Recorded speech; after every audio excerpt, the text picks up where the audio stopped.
Chapter 32. Promptly the next afternoon, Maria was excited by Martin's second visitor.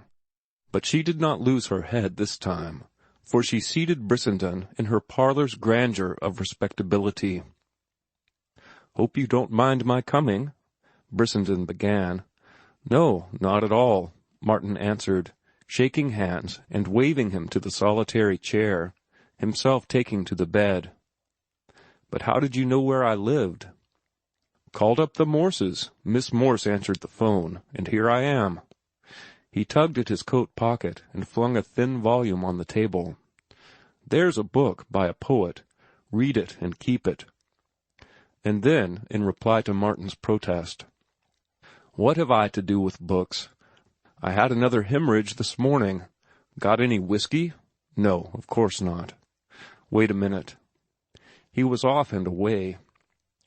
Martin watched his long figure go down the outside steps, and, on turning to close the gate, noted with a pang the shoulders, which had once been broad, drawn in now over the collapsed ruin of his chest. Martin got 2 tumblers and fell to reading the book of verse, Henry Vaughan Marlowe's latest collection. "No Scotch," Brissenden announced on his return. "The beggar sells nothing but American whiskey, and here's a quart of it." "I'll send one of the youngsters for lemons, and we'll make a toddy," Martin offered. "I wonder what a book like that will earn Marlowe," he went on, holding up the volume in question. "Possibly $50, came the answer, "though he's lucky if he pulls even on it, or if he can inveigle a publisher to risk bringing it out. Then one can't make a living out of poetry." Martin's tone and face alike showed his dejection.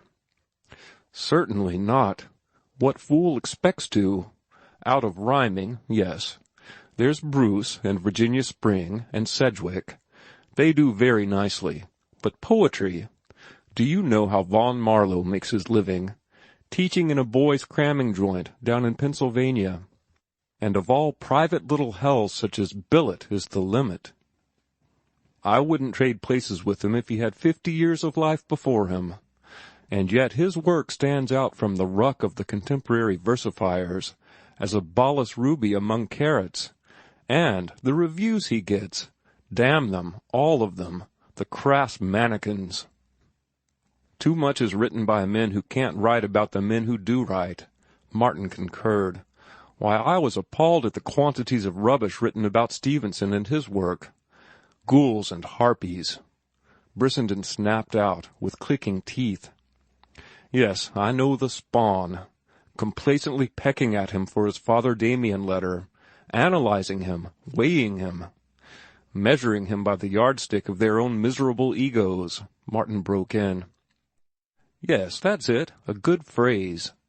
Mouthing and besliming the true and beautiful and good, and finally patting him on the back and saying, 'Good dog Fido, faugh!'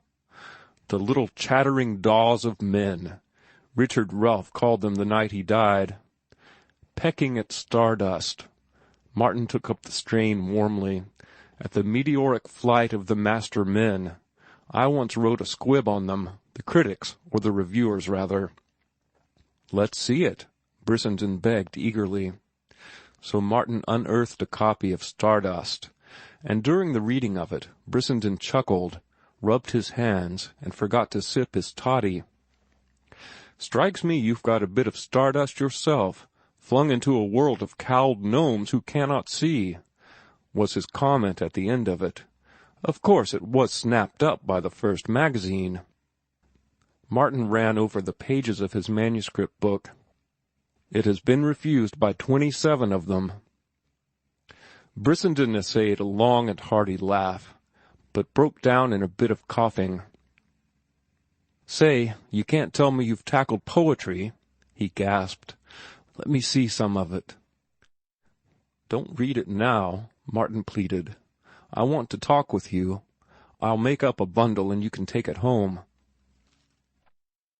Brissenden departed with the Love Cycle and the Peri and the Pearl, returning the next day to greet Martin with, I want more."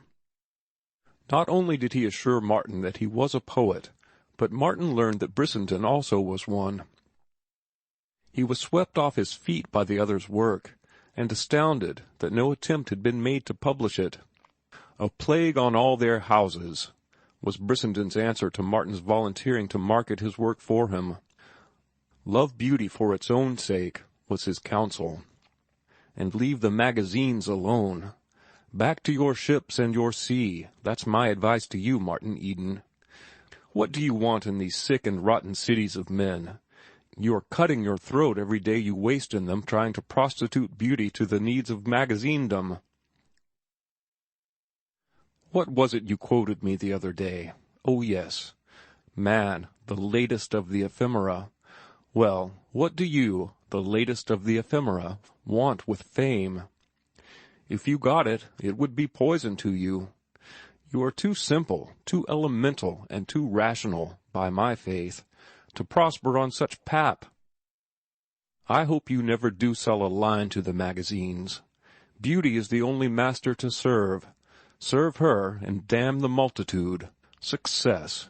What in hell's success, if it isn't right there in your Stevenson sonnet, which outranks Henley's apparition, in that love cycle, in those sea poems?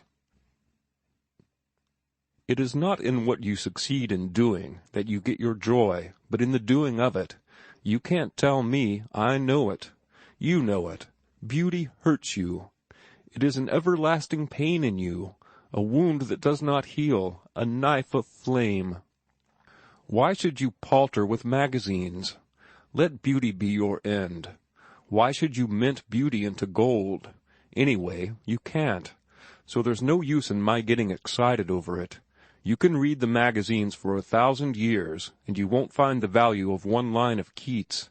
Leave fame and coin alone. Sign away on a ship tomorrow, and go back to your sea. Not for fame, but for love, Martin laughed. Love seems to have no place in your cosmos. In mine, beauty is the handmaiden of love. Brissenden looked at him pityingly and admiringly. You are so young, Martin boy, so young. You will flutter high, but your wings are of the finest gauze, dusted with the fairest pigments. Do not scorch them. But of course you have scorched them already. It required some glorified petticoat to account for that love cycle, and that's the shame of it. It glorifies love as well as the petticoat, Martin laughed. The philosophy of madness, was the retort. So have I assured myself when wandering in hashish dreams. But beware, these bourgeois cities will kill you. Look at that den of traitors where I met you. Dry rot is no name for it.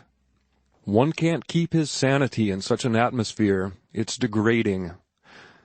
There's not one of them who is not degrading, man and woman, all of them animated stomachs, guided by the high intellectual and artistic impulses of clams. He broke off suddenly and regarded Martin. Then, with a flash of divination, he saw the situation. The expression on his face turned to a wondering horror. And you wrote that tremendous love cycle to her, that pale, shriveled female thing. The next instant, Martin's right hand had shot to a throttling clutch on his throat, and he was being shaken till his teeth rattled. But Martin, looking into his eyes, saw no fear there, naught but a curious and mocking devil. Martin remembered himself, and flung Brissenden by the neck, sidelong upon the bed, at the same moment releasing his hold. Brissenden panted and gasped painfully for a moment, then began to chuckle. You had made me eternally your debtor, had you shaken out the flame, he said. My nerves are on a hair-trigger these days, Martin apologized. Hope I didn't hurt you. Here, let me mix a fresh toddy. Ah, you young Greek, Brissenden went on. I wonder if you take just pride in that body of yours. You're devilish strong. You are a young panther, a lion cub. Well, well, it is you who must pay for that strength. What do you mean? Martin asked curiously, passing him a glass. "Here, down this and be good." "Because," Brissenden sipped his toddy and smiled appreciation of it, "because of the women. They will worry you until you die, as they have already worried you, or else I was born yesterday. Now there's no use in you choking me. I'm going to have my say.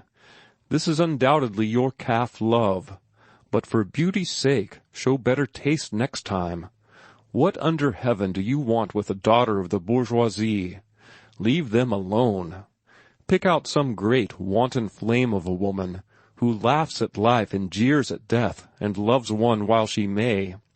There are such women, and they will love you just as readily as any pusillanimous product of bourgeois sheltered life."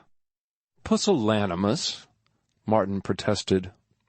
"Just so, pusillanimous, prattling out little moralities that have been prattled into them, and afraid to live life. They will love you, Martin, but they will love their little moralities more. What you want is the magnificent abandon of life, the great free souls, the blazing butterflies, and not the little gray moths. Oh, you will grow tired of them too, of all the female things, if you are unlucky enough to live. But you won't live. You won't go back to your ships and sea. Therefore, you'll hang about these pest holes of cities until your bones are rotten, and then you'll die." "You can lecture me, but you can't make me talk back," Martin said. "After all, you have but the wisdom of your temperament, and the wisdom of my temperament is just as unimpeachable as yours." They disagreed about love, and the magazines, and many things, but they liked each other, and on Martin's part it was no less than a profound liking. Day after day they were together, if for no more than the hour Brissenden spent in Martin's stuffy room. Brissenden never arrived without his quart of whiskey, and when they dined together downtown, he drank Scotch and soda throughout the meal. He invariably paid the way for both, and it was through him that Martin learned the refinements of food, drank his first champagne, and made the acquaintance with Rhenish wines. But Brissenden was always an enigma. With the face of an ascetic, he was, in all the failing blood of him, a frank voluptuary. He was unafraid to die, bitter and cynical of all the ways of living, and yet, dying, he loved life, to the last atom of it. He was possessed by a madness to live, to thrill, to squirm my little space in the cosmic dust whence I came, as he phrased it once himself. He had tampered with drugs and done many strange things in quest of new thrills, new sensations.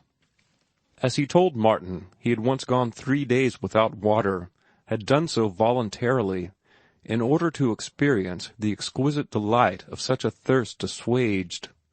Who or what he was, Martin never learned. He was a man without a past, whose future was the imminent grave, and whose present was a bitter fever of living. End of chapter 32.